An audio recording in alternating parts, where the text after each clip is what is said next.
Let's make this together in few minutes. The first thing you need will be your professional basic trouser block that gives you that perfect fit. And here is mine, which is the Lapery's method.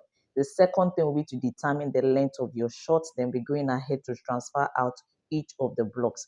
This is the back block transferred out according to the length of my shorts, and this is that of the front transferred out as well. But because of the magic, the twist, I'll be needing two of these fronts to be transferred out. And I guess that's the most interesting part of this tutorial. So I went ahead now to place my pattern on the fabric, and I added the necessary sewing allowances of 1/2 inch all round, while for the hemline I added 1.5 inches, and I imprinted my dart intake for the back piece. So putting this aside now, we'll be moving to the front piece where we are doing the magic. So for the front piece, I fused together the two blocks that I transferred out together at the center front this way, okay? Then on the left side, just following my green line instruction, I went ahead to draw a straight line upwards to the waistline, just like you would do when positioning your dart, okay? Then from the waistline, I came down 4 inches, just like you would do for that, all right? Then from this point, I went ahead to draw the style line for the right side of the twist.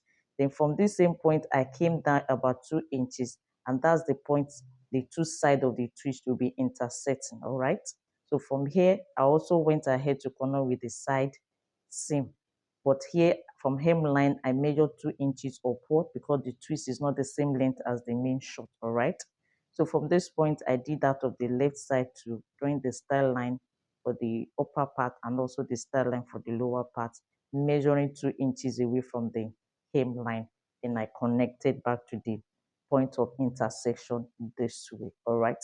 We're going to be drawing some lines, which I'll try as much as possible to explain so that you don't get confused. But at the moment, I'm only imputing my green line instructions on each of this side. All right. So the next thing will be to measure 3 inches from my waistline downward this way, like so. Then I'll be connecting with the middle of this intersection point this way, okay? So for the left side, I did the same thing, measuring 3 inches from the waistline this way. And I'm going to be connecting with the straight line. This line is very, very important. Pay attention to it, okay? And I wouldn't want you to get confused. I'll be going ahead now. I haven't drawn this line now to cut out the left side and the right side of the twist. Then afterwards, I'm going ahead to be introducing some other lines. But this time around, for clarity, I'll use red pen to differentiate these new lines I'm going to be introducing. Okay, so right now we have the upper part and lower part for this twist on each side. Okay, so I'll be introducing another set of lines, now red line for the lower part, just the way I'm doing, okay? So above the blue line that I drew at first, I'll also impute another line this way, then another line for the left side this way. Can you see? Okay. So at first I divided into two, but not two equal parts. From the waistline, I came down 3 inches to first divide. Then afterwards, I now introduce this other red line on each of this partition. Hope you are following, okay?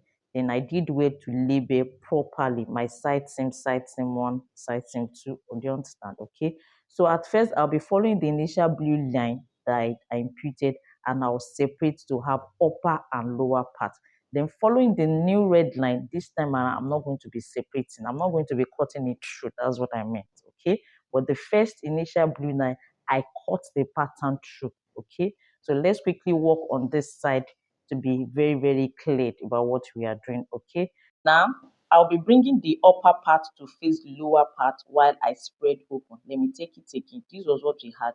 I brought down the upper part to face the lower part while I spread open this way. And for the circumference of this lower part to be longer than the upper part, I'll twist it upward this way. Do you understand? So that here is a bit smaller while this is longer. Then I'll go ahead to secure on another paper this way. Okay, so the right side now, I'll use this to explain further. I first split, cutting through the blue line to have upper and lower part, and on the blue line I cut to separate entirely like this. While following the red line for the lower part, I did not cut through, I only slashed to spread this way. Do you understand? For the lower part. So in the same way for the upper part, I'll be following the red line to slash and spread, so I wouldn't be cutting through. So these are the upper and lower part for the right side. Okay, so now for the upper part, watch my hand. I'll bring it down this way to face the lower part while I spread it open. Okay, and in the same way I explained, for the upper region this way, we want the circumference to be a bit smaller. Do you understand? While the lower part, we want the circumference to be a bit longer, so I twist it upwards like this. I just move it upward, okay, this way. Then we're going ahead to secure on another paper this way. Do you understand? Okay, so this is what we have now for the right side. The circumference here is a bit smaller, while the lower part is longer, so that by the time we turn it this way, I'll have enough to go round. All right, okay. So I went ahead to place on fabric, watching out for my green line and adding just half an inch seam allowances all the way like so. Okay, so I did the same for the other side. So for this region, all I'll do will be to just simply fold and stitch down neatly. While for this point, I'll be marking the middle, then 1 inch away from the middle so that we have 2 inches width. Then even this region, I'll be going ahead to fold it to create an opening. All right, so I'll do the same for this other piece to fold this edge and stitch it down. While for this angle, I'll mark the middle, then 1 inch, 1 inch apart, then also be stitching down this region like so. Okay, so here we are. I'm done stitching this way for this region. I also went ahead to stitch these other angles like I've explained. Okay, so watch carefully now. So this is how the twist will look like, but first I'll flip right side on right side like this. So from the side seam region, I'll be stitching all the way down to the point where the initial stitching stopped. Do you understand? You know, we have created a little opening there, so I'll stitch this half an inch all the way like so. But for this side, I'll be inserting it at first before I'll be stitching. Do you understand? So let me first get to stitch this like so.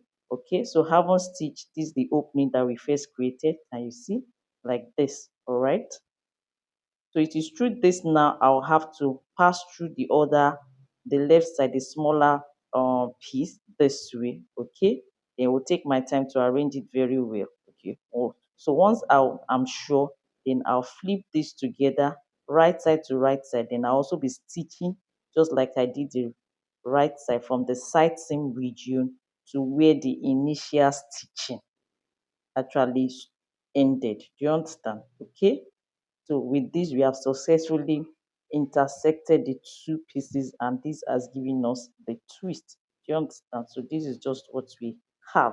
The magic has been done already. It's so easy. So the next thing I went ahead to do will be to prepare my main block, the front block. So I stitch at the center front this region. Likewise for the back, I stitch at the center back. Then I constructed my dart on each side. Okay, then I did well to press open all the same. All right, so now we are going ahead to place our twist on the front piece this way. Then we'll carefully secure with pin before going ahead to stitch at the two sides like so. Okay, so once this was done, it was now time for me to couple the back and front pieces together. So place the front and back together, right side facing right side this way. We'll be stitching at the side. But for this other side, we'll be leaving out zipper opening of about 8 inches this way. So just be stitching from that region down to the hemline. So here's my concealed zipper that I'll be using this way. Okay, so for the in leg, I'll stitch placing the two sides together half an inch, and for my hemline I shall be folding following my notching. Okay, so all these have been done and even the zipper installed.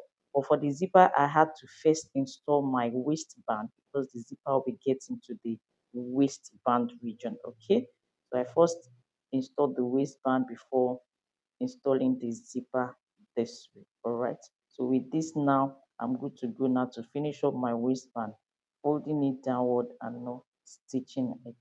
So this is how I went about the making of my short with twist effect at the front this way. Can see my neat finishing hemline already folded, all the sides overlocked and pressed very well.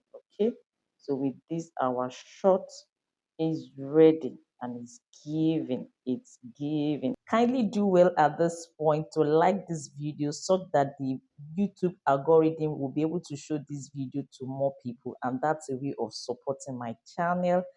Thank you for doing that. And if you are in need of that basic trouser pattern that gives you that perfect fit, the Lapery's method has got you covered. Do well to register today. Do not procrastinate. Join the people that are already giving testimony. Join the voyage now. There are other classes that you can also enroll for your fashion upgrade, especially fundamental classes for beginners here. Thank you for watching. See you in my next video. Bye for now.